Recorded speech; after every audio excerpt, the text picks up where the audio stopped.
अस्सलाम वालेकुम। सानिया गुल प्लाजा 6 दिन हो चुके हैं। ये 110 आपके सामने नजर आ रही है। मेरे ख्याल 3-3.5 लाख रुपए की गाड़ी है। इस भाई की गाड़ी है और गुल प्लाजा की छत पर मौजूद थी। 5-6 दिन से माशाल्लाह वहाँ जा रहे थे और पुलिस की मदद के साथ बाइकें जो उतारना शुरू हुई, आज अल्हम्दुलिल्लाह इनको वहाँ पर बाइक मिल गई। आप बताइए, वहाँ पर पुलिस ने आपके साथ ताउन किया? अल्हम्दुलिल्लाह बहुत अच्छा रवैया रखा उन्होंने और बहुत ताउन किया हमारे साथ। देखिए अल्हम्दुलिल्लाह पुलिस ने ताउन किया। अच्छा, जब ये गाड़ी उतारी तो फिर उन्होंने लाजमी है कि आपको गाड़ी दी होगी, तो शनाख्त तो गाड़ी की होगी ना? जी बिल्कुल बिल्कुल, उन्होंने कागजात मांगे थे और उसके बाद उन्होंने गाड़ी।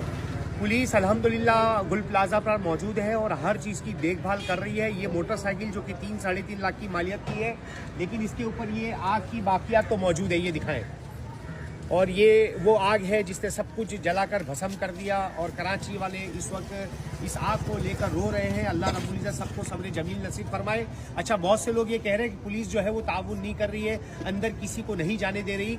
वो आपकी जान की हिफाजत कर रही है, क्योंकि अगर आप अंदर जाएंगे, पहले ही इमारत बहुत ज़्यादा कमज़ोर हो चुकी है और जब एक को इजाज़त दे दी तो सारे अंदर चले जाएंगे और खुदा न खास्ता वो कमज़ोर इमारत गिर गई तो और बड़ा जानी नुकसान होगा।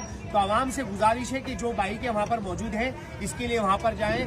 कुछ थोड़ी देर में रेस्क्यू टीमें उनको नीचे उतार रही है और पुलिस जो है उसकी पूरी छानबीन के साथ मालिक को हवाले कर रही है। ये मालिक को ये गाड़ी दे चुकी है, दिखाई।